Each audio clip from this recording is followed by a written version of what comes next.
Welcome to What a block! Triple Blockheads, Back set, block down. the podcast for all things volleyball. Blockhead! Aloha and welcome to another episode of Triple Blockheads. Makani here with Frank and Marc. And on today's episode, fellas, we're going to talk about just overall defense. How can we stop the other team from scoring so that we can score more, win the sets, win the games, win the trophies? That's what they say, right? Defense wins championships. I've heard that. So we're going to start off, Marc, on just overall just defensive systems. You know, how should coaches think about what should they even do? Yeah, I think an important question coaches should ask themselves right away is why? Why am I choosing the defenses that I am, or why am I putting my players in these positions? And I think there's probably two schools of thought. We brought it up with the blocking episode, but it's I'm either building my defense to fit my strengths, or I'm building my defense to prevent opponents' strengths from coming through. So, or it's how I was taught as a player. or maybe that is like, this is what I know. This is the only thing I know. So this is what I'm going to do. But hopefully we can get you some more options throughout this episode. I think either method are good. There's probably variations of both of those schools of thought combining, where I like to run this certain defense because of my personnel group, but I have these one or two variations that I can adjust to without fully changing the principles of my defense that we can do to accommodate a hitter or an opponent's strength. So I think just being conscious of what you're trying to accomplish is important. And then I think you have to start building that from your block back, right? Your block is as that first line of defense. It is going to dictate where everybody else needs to play behind them. So being clear that defensive system is not just referring to the back row defenders, but also your block configuration and what goes into that piece as well. I think that's a really critical point, right? Is I think sometimes we think about the defensive system. It's, how can we dig the most balls? Well, not necessarily, because you need to make sure that how your first line of defense and the blocking, we talked about that in the other episode, is how are they able to funnel? What are their strengths, and how can you defend against things that are not their strengths? Yeah, you might have exactly the perfect X's and O's plan to stop this certain team, but if it doesn't make sense for your team to be able to execute it, there's got to be some modifications that we probably make. Yeah. And I think adjustments in game can get overwhelming if we're trying to flip between defenses here, there. You know what I mean? So having those, like, we're just going to middle back, you're just going to shift this way in this defense now, right? As that adjustment is as simple, it affects one person. It's not changing how we're blocking everybody, right? There's few of moving parts as you can adjust. I think the more success you'll find in the short term in doing that, or quicker success, I would say. Yeah, your core structure should be the same, right? Because your core structure is what creates that muscle memory, which creates a lot of that eye work memory too. I mean, you're not going to see, some like an NFL football team go through and say, hey, I'm going to completely overhaul my defense in the middle of the season. It's like their set defense is the same. Right. They run a 4-3 or whatever it is, and then there's all these different schemes that they run off of that base defense that they're working at. Same thing. Same. I agree. So when we talk about just the system itself, talk about different ways we can start our base, both front and back row. Absolutely. So first, from starting a base from a blocking perspective, we need to decide what we're going to try and put our emphasis on in terms of who we're going to take away, right? What we're trying to eliminate right away. I think earlier on, you are probably looking at maybe a wider initial base for your wing blockers because most of the game is going to be played at the pins.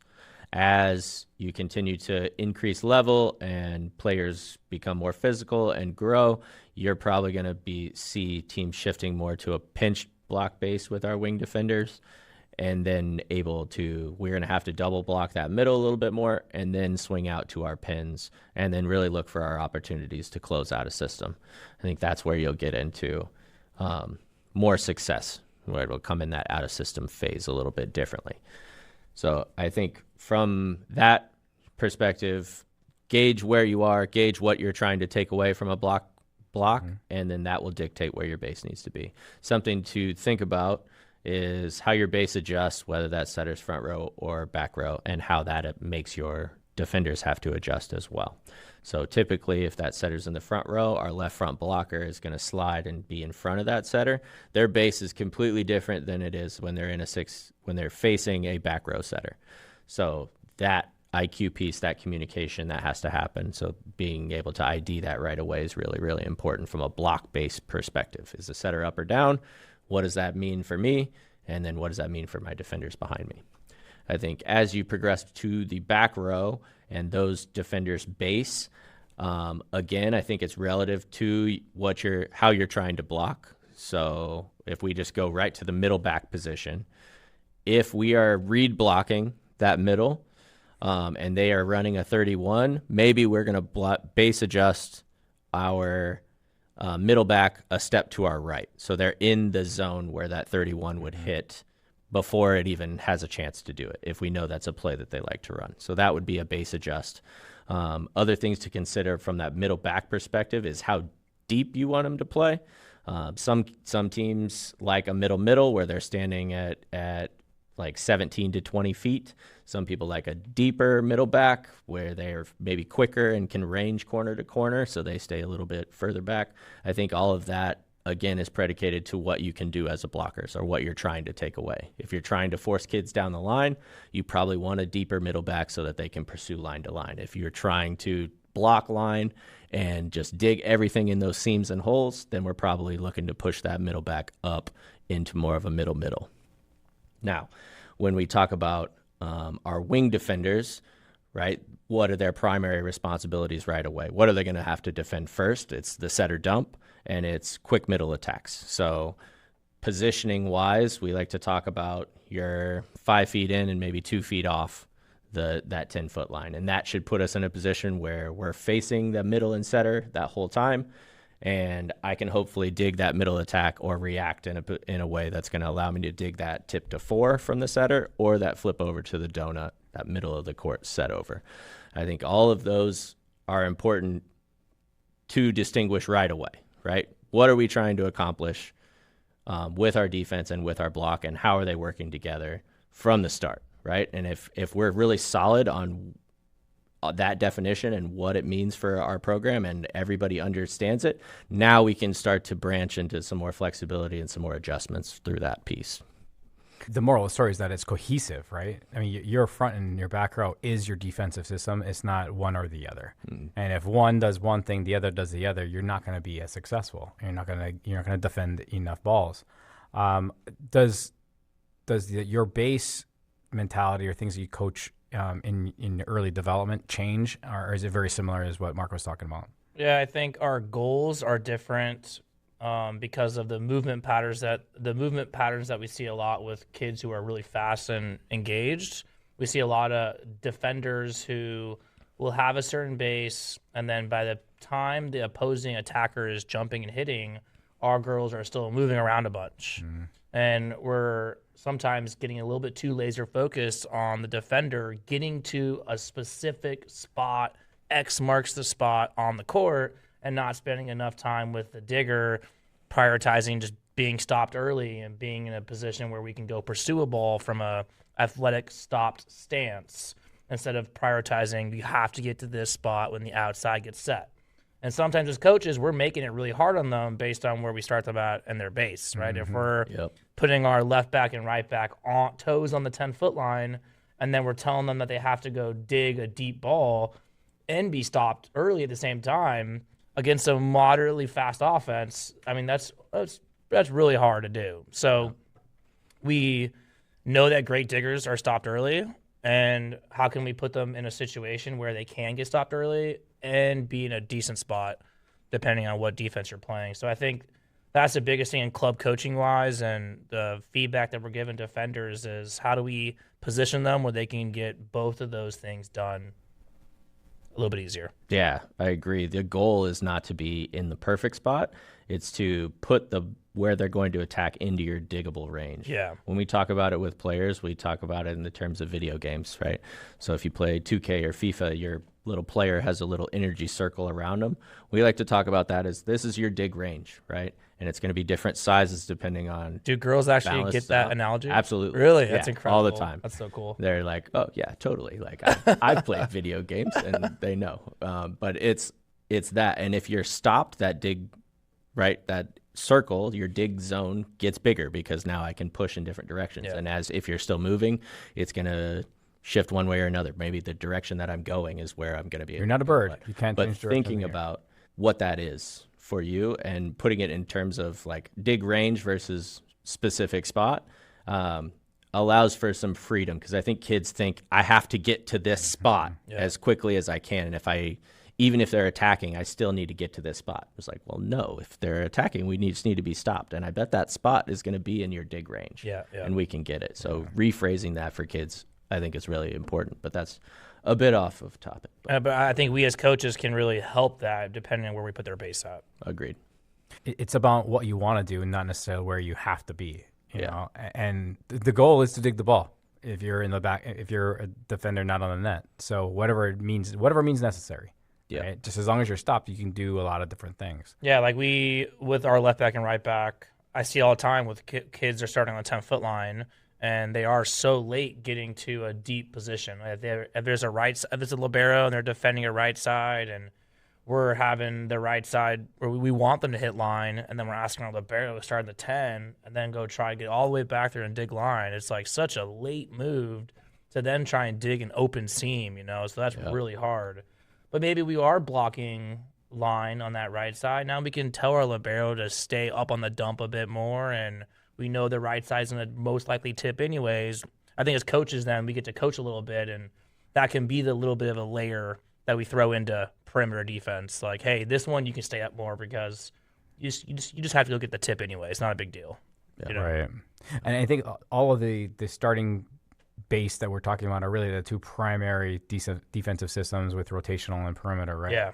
So why don't we just we'll dive into both of those, and then we'll have a little fun and kind of talk about some a little more obscure ones that we have seen over the years, or even things that we might have tried ourselves just to see what happens. But let's start with perimeter. What are the concepts of perimeter defense? Okay. Core concepts, perimeter, whoever is defending the attacker most directly. So if you're defending an outside attacker, that right back defender is trying to get deep, trying to get to that 18 to 20 feet. And really dig a hard-driven ball. So we're probably not blocking line in that case. Maybe we're blocking ball to cross, trying to push them down that line. What you'll see then is your off block. It comes into the court. They're trying to pick up they might have responsibility on that short tip all the way across the court, from the middle of the court all the way to like zone 2 behind the block. And then what it allows is a lot of freedom for your libero and left back to read corner basically all the way to the net, right? That sharp cross ball that gets into there. And then middle back is playing the seam. I think advantages to that, if you have teams that bang a lot, just a bunch of heavy arms, and you're going to get lots of block touches, and we need to be deep to be able to do it, perimeter is a great defense for you. I think an important thing to think about is how you transition out of those positions. I think that's maybe a downfall to perimeter right away, is your setter has to transition from right back really far up now, and that's a harder transition for my outside hitter, which typically gets the most sets, to go from potentially all the way over in zone 2 behind the block to transition back out to the outside to be ready to swing.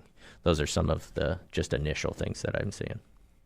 It gives the opposition a little bit of an easy out to put you in handcuffs with your outside if you want to set your outside. Yeah, I think back row and perimeter too, you're a little more stationary and reading probably, where once we talk about rotational, there's a little bit more movement involved with middle back and left back, but that puts your back row in a position to probably read more seams and be a little bit more, definitely encourages the idea of being stopped early. It's a little bit more attainable probably in perimeter. Mm-hmm. You would choose perimeter if your blockers were what? I'm going to play perimeter if I feel confident that my blockers can line up appropriately. I think that's important. So regardless of block size, but if we are good at giving line, I might play some perimeter. If my middle is good at closing, I'm probably going to play a little bit more perimeter. You know what I mean? I think more of the adjustments come with what your defenders are capable of than maybe a block perspective, at least for me. And the thing I'm thinking about is I'm going to assume we make the dig.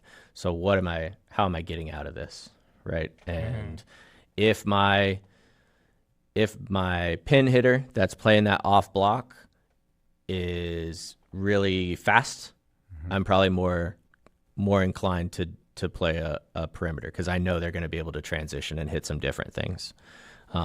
Same thing with a setter, right? If I know my setter is pretty quick in her transition moves, then she can get from 18, 20 feet up to the net, and I feel okay about that.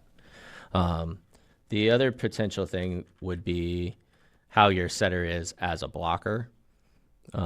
When she's in the front row, you typically would have a DS or a right side in that right back position. So what are they capable of doing, but what is my setter able to do from a block perspective? Like if they're small, I'm probably going to be forced into a perimeter defense, knowing that they're going to be able to maybe hit over the top of her right away. Mm-hmm. Yeah, in club, I'm probably playing a lot of perimeter until we cannot pick up the short tip, and I have to problem solve that with a different digger, who then might be the setter instead of the off-ball person. Or we keep getting beat a lot with a push tip down zone 1. Then we have to probably try and problem solve that situation with a different digger. Because in perimeter, you're most likely leaving that a little bit open. Mm-hmm. Well, let's talk about, so every defense has kind of the base fundamentals and concepts. But then, I mean, there's multitude of different ways you can adjust and tweak that. What are some of the variations that you like? I think one area that is the easiest way to have variation is your off blocker. Right? Do you hard commit to the tip? Do you kind of play it shade? Do you just let them kind of go full cup defense and kind of have them dig that sharp angle and be ready to swing and trust that you're a really great libero and really fast setter and right back can dig that tip if they roll shot tip? Like, Yeah. What are things that you like? I think the off block adjustment is one, but you got to have somebody to defend that roll shot, that seam roll or tip. So for me, I like to call it a P cheat, perimeter cheat, but our right back is going to now kind of cheat up and in a little bit more. Maybe they're at 13, 14 feet instead of 18, 19, and they're going to be responsible for picking up that short tip, and we'll just go out of system. That will allow a little bit more time for the pin to transition out. So maybe they're not getting as wide from that off block position, but now we kind of have two defenders up, especially against like very deceptive tipping outsides or really shoddy L2 type pins. We just know that they're going to shot a bunch and they have this and this and this shot available to them. We need to get two people up to ready to pick up those kinds of balls. So we'll adjust into a perimeter cheat because they also will swing high and deep, and we want our libero to still be able to range and middle back to stay in that. So you really have two hard driven ball defenders at that point, and they need to be able to span 10-foot line to corner and then all in line essentially. So I think those are important if you're going to make that adjustment. I think with off ball, make sure you are playing defense. Remember, you're playing off ball defense, and then after that, if the more tip responsibilities you give to them, you have to have some offense after. So what are your options after that if you lose them? Yeah. Yeah. I always ask myself when I'm trying to make a decision on like defensive scheme is, all right, what gives me the most time for my players to react? And in some of those instances, if we have a shoddy L2 or you have a team that is really just scrappy and they throw the ball around a little bit, it's harder to defend if they're keen on chopping that ball or rolling it short. Let them chop the ball high and over your block. It allows you more time to then react, your middle back or somebody else to go run it down. Yeah. 100%. Yeah, if you're going to run any of that P cheat stuff, the block has to adjust, and we can't give them line now because we don't have a defender there anymore. Right, So right. we're going to have to block a little bit more line, take a little bit more ball to line, and make sure that they're going over the top. 100% just trying to give more time. And we talked a lot about what makes sense for your team, too. You might have a setter or a right back who maybe you play P cheat because it just makes the most sense for her. So that's just what you commit to regardless of what the outside's doing, because that puts her in a favorable situation to play better in transition, Yeah. So that's that balance of, like, figuring out how to stop the outside and also, like, what makes sense for your right back. Yeah, especially your setter. I mean, whenever you make a decision on who your setter is going to be, their level of defensive prowess then creates a little bit of a factor, actually a big factor in how you create your defensive system. If they're just not as fleet of foot, we probably can't play a true perimeter because they may just be late all the time. You're going to have to always dig off the net. Yeah. And There's something else you change. You're okay with setting twos in the middle from Right. 10 feet off. Right. You know what I mean? Right. Yeah, you have to kind of restructure the whole system around how you're going to handle that scenario specifically. Mm-hmm. So let's talk about the flip side. So rotation, kind of what are those fundamental concepts of a rotational defense? Yeah, I think situationally, the things that you'll see from a rotation defense, that right back defender is now up around the 10-foot line, and they're going to be responsible for picking up all those short tips all the way into the middle of the court. You'll find middle back shifting sometimes all the way to the zone 1 line. Sometimes they'll be a couple steps off, but we're definitely putting a little bit more attention to what's going on in zone 1, right? That deep line, you're going to be responsible for digging, even though we're going to block line and they're going to have to go over the block. We still got to be able to range over there easily. So they're probably shifting to their right a little bit further. Off block in a true rotation is going to be kind of splitting the 10-foot line with their feet. And then your libero is ranging a bit more to the corner. Okay. Situations where I would do this defense is if your opposing pins can't hit sharp cross. Okay. If that's not a shot that they have, but they are inline attackers, so they're going like zone 6 to zone 5 mostly, I'm going to run more of a rotation and let my libero release out to that corner and feel good about that situation. I think that can be a lot of people's default out of system. Like if you see that ball's out of system, they're going to go right into this kind of rotation defense right away because most out of system, they're looking high hands, they're swinging deep. Let's get our libero back. Let's get our setter up. Let's be ready to transition out of this not high kill percentage situation. So I think that's if you're to a point where you can distinguish and change defenses between in system, out of system, that's a really important factor and can be a huge advantage to be able to do. Yeah, for sure. Not to go on a rabbit hole, but I think if you're able to do that, I mean, your offense is a little more cleaner, especially if they're hitting from the outside as an out of system ball. Your best passer is usually getting that out of system ball. Your off blocker is already in closer to a transition. I mean, there's so many more like valuable aspects of that transition moving into rotation if you're normally playing a base perimeter. Yep. I think some of the weaknesses that you'll see as you go or what you give up from that is sometimes, depending if you rotate all the way to the line with that middle back, we're opening up zone 6, which is also the seam in the block generally. That could be, if you're not good at closing or good at diving in, that we could give up a lot of kills in there. And from a basic volleyball standpoint, kids swing to 6 all the time. So way too much. So moving the person completely out of that space can be, I don't know, non-beneficial. Yeah. From a shot perspective, the thing you're giving up now is like the short on the net to zone 3, which is like right in between where your right back is up playing and your off block that is straddling the 10-foot line. Like that's a tough ball for them to get. Or the like deep donut at like 13 feet, 14 feet, right? It maybe is over that right back's head, and they got to go in to play it, but it's not quite the The campfire ball. off block, right? But it's a little bit deeper, so you got to clear that kid to get there. But that's another spot, and you're really, by releasing your libero to the corner in those, you're eliminating her ability to pick up shots most of the time. Now, if they're good at reading or can fill holes, like that can be a little bit different. But you're putting a lot more onus on those harder off shot balls to the off block, to the setter, maybe doing hands, just different stuff. So there's some benefit to both, I would say, but that's a weakness for that one for sure. If you had the ability to flip kind of between, or at least variation, does the opposition offensive strategy change your mindset a little bit? I mean, and the way I think about it is, I think set speed has a big factor in how I play defense. Because just overall, how much time do I have my defenders have to get from point A to point defense? I think that's important for sure.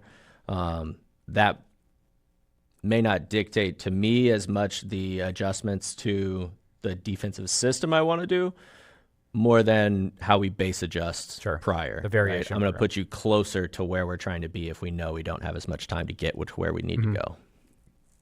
Yeah, I mean, like, if we're playing rotational and they're running really fast tempo to the pin, maybe I'm not blocking line. I'm blocking angle in rotational, and we still have a good chance of covering up zone 6. Maybe you're making some of those adjustments within the scheme.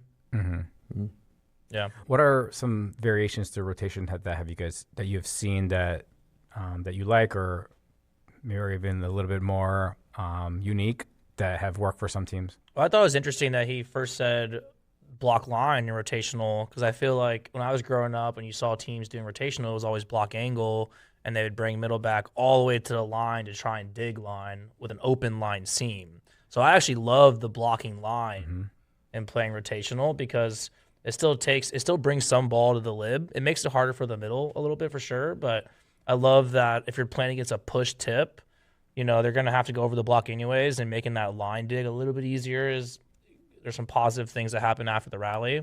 I've done that a lot with rotational. It's probably my default is block line, which I always thought was more untraditional.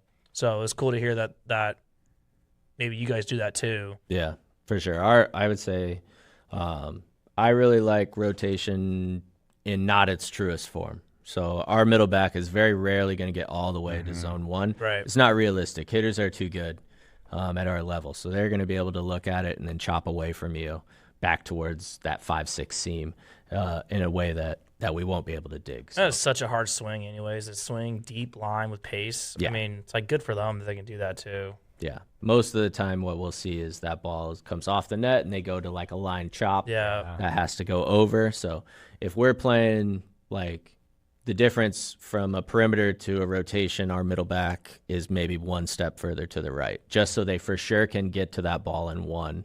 And if it's going to be a hard-driven one or we get a bad lineup, they're going to have to sprawl immediately to make that dig play. And then we'll yell at the block for lining up inappropriately. But I think that's the biggest piece of that. Do you get you're in a rotation system, do you give your middle back autonomy if their eye work and they're consuming the information and saying, hey, our middle got beat, like they guessed wrong, like obviously if I go into my spot, it's not going to be there, right? Just talk about the autonomy you give to your middle back, because they're seeing everything in front of them, right? They have a unique view that they could go against script sometimes just because of the fact that they're seeing everything happen. I think in rotation, that's an interesting one, like who's going to fill the hole, because they're responsible for such specific locations. Middle back is in a rotation. I'm probably going to give the freedom to my libero a little bit differently, where since she is getting a deeper release to the corner anyway, let her go in and fill any of that hole stuff, because we still will see the line chop. We'll still see like that throw tip over the setter's head. So I would give more freedom to our libero to kind of go where they need. But we also talk about in all our scouts, like, is this kid a bouncer or is she a deep hitter regardless? You know what I mean? So hopefully they know that going in, and even if there's a hole, we know whether we need to go into that hole or we can just sit in that hole and get the dig. So those are the two primaries, and again, there's so many different little tweaks and variations that you should be doing as a coach, based on the type of players that you have. Right. Yep. The point is to formulate a system defensively that creates as many opportunities for your team to be in system in transition. That's the point. So what are other types of maybe unique defensive systems that you've seen? I'll start with, it's not necessarily unique in the sense of perimeter and rotation, but I've seen this a lot, especially in NAIA, where they're playing rotation on the out, perimeter on the back. Yep. And again, primarily because it allows them to their strength of usually are playing a 6-2. They're allowing their setter to stay near the net to keep, and they like to run their middles. And that's kind of what I see is their philosophy there. I think that is a very common one when you get to the next level, is people will set up defenses versus the outside and versus the right. And they'll, like, when they call it out, it'll be for simplicity's sake, let's say red right, purple left, right? Red's a rotation, purple's a perimeter. That's how we're going to defend in each of those situations. And I think that makes sense for most people, right? You're going to block line. You're going to let your setter transition up. When they set the right side, we want our libero to be the primary digger. We're going to block more ball cross and then try and funnel that ball down to our primary digger, and everybody gets a little bit easier transition through that. I think that's important to think about definitely as you're going, because you may not want your setter transitioning from 20. You don't want to run true perimeter both directions. So play to your strengths. But that I think is an important distinction, and I would even throw your out-of-system adjustment into that as well. So it's like we're going to go red right, purple left, and red out-of-system. You know what I mean? So if that fits the way you want. And then my team, my girl on the left's going to be like, you just call me purple? Not talking about you. Not you specifically. What's the defense? I don't know the name for it, but the setter just roams on the 10-foot line, so wherever the set goes. That's a middle up that's middle up. Rover Rover. defense. Man up. It's called. Man up, yeah. All of those names, but yeah. So maybe keep it at Rover. That's a good name. I'm here for Rover. In a Rover middle up defense, your base for your wing defenders drops deep, and they're going to be responsible for corners, okay? And then your setter or right back, typical right back defender, is going to be up along the 10-foot line, kind of tracing wherever the ball gets set. And they're going to have all tip responsibility, okay? I think it's good in spurts. You know what I mean? If you throw it in for a couple plays here, it can really cause some chaos from the other team. They've been killing you in the corners. They're a corner swinging team. We don't have much shot to the sharp from either pin, but we just go high balls to the corners. That's who you are. That might be a good defense to throw in against a team like that. Is we're going to take away your corners. We're going to take away your tip. You got to swing sharp or bury balls through the seam to zone 6. So I think for putting it as a change, that's a great option. Wash U in St. Louis, a great D3 program. There was a long period where that's all they ran was middle up defense. And they won a few national championships usually in the Final Four. So it can be ran as your primary defense. It's a little bit harder to have to attack the weaknesses throughout the training perspective to make sure you can pick up all those things, because they are a little bit more simplistic what you're giving up, right? That swing to zone 6 again, that's what people typically do, and that's what we're going to be giving up as the weakness for that defense. I think I've played against it once, and it's one of those situations where it's do you even tell your team about it? If your team already hits in zone 6 a lot, do you even say anything, or you just play still, Yeah. We see that happen in where teams are just so pot committed on serving tough. They're high air, but they're high out of system servers, and they just play man up. And it frustrates you, because if you can't pass well, you're off the net, you're out of system, they're already deep. Yeah. So and they have someone covering your short ball, and then when they transition, their pins are already where they need to be in transition. So there's times where I think that it can frustrate you depending on what the other team is doing. And I mean, we've thrown it in a couple of different times too. We're hey, we're serving tough. The other team is really, really struggling. So we'll flip it there, keep our kids back, stay in transition, run the middle. Middle kills that defense. Like if you can run the middle, you That's cannot. what it is. Yeah, you really can't do it. Yeah, man, I might be sprinkling in some rover next year. It's fun to throw in, especially like if you get burned on the donut tip a couple times and then a corner ball. Yeah, Like flip into it, and all the things that they just scored on now have a person waiting right there for them. They're like, wait, what? I don't understand what just happened. I think the last thing we'll talk about is we usually have training our own teams. We're training their defensive system, and at the higher level, you have enough kids that have the higher acumen that you can have a scout team. Yeah. But maybe in club, right, you have 9 kids on your team, and so you want to give them reps defensively versus kids that are getting reps offensively in the defensive system that they're doing. Right? How do you give your offensive players a view into different defensive systems to succeed when you are trying to coach those defensive players in your system specifically? Yeah, if you can't find another team to do it with, then maybe you find a way to break the court in half, and you're just going to try and score in rotational as an outside with that girl sliding over and the block doing this. So you're not really trying to tell them to swing angle, just see if you can score down the line when they're doing rotational, and maybe you break it up a little bit so you have enough kids to do it all. But I think the most transferable way is find their team to scrimmage with. Usually if you're a club, there's a few teams in there, and you find a way to point score it appropriately, and maybe you do like rounds where this side's playing defense in this situation. For game 1, both teams have to play rotational. For game 2, they both have to play perimeter.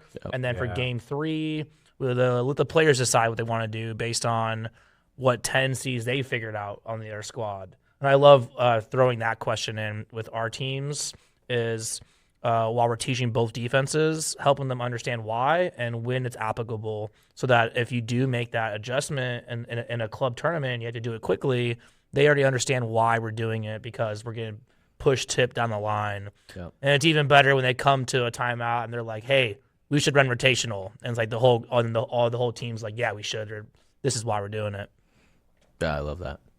I think initially to kind of teach what's going to be available in each one, we put up just obstacles. So we don't want to, if we have 9 people, let's say, on a roster, I don't want them to swing on an open net. So I'm going to put all 3 of my off kids up blocking. And I'm going to put ball carts or jump boxes or whatever in a traditional rotation, right? Yeah. So that when we're attacking over a block, if we're hitting a box, we're not getting a kill. So can we find space to attack through against what that traditional defense is set up, and either a perimeter or a rotation or a middle up for that matter. Like, I think it's good to practice each of those offensively, trying to just, from a vision standpoint, this is where your defenders are typically going to be, and these are the spots, your kill spots. So it's good.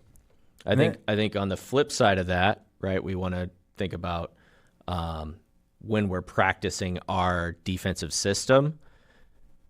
I think we get like ingrained at hitting right at kids, or like, all right, right into their perimeter release. You know what I mean? It's like, well, we really need to spend a lot of time on defending what we're giving up in that, with that defense. So if I'm working, I'm doing a perimeter against the right side. So our libero is deep. I'm going to work a lot of that short seam tip. It can off block pick that up. Is it the libero, right? Any of those like conflict zones where 2 people are going to be running into each other, like I'm testing those a ton to make sure we have our plan of how we're going to execute each of those situations. Because depending if it's your setter who's front row and you're in that perimeter right, you may not want them taking as many off block balls all the way over to that line. So maybe your libero's not as deep. There's just a lot of variable situations for the situation or for the team that you have. So I think it's important that we're testing those more often than not. Yeah, I totally agree.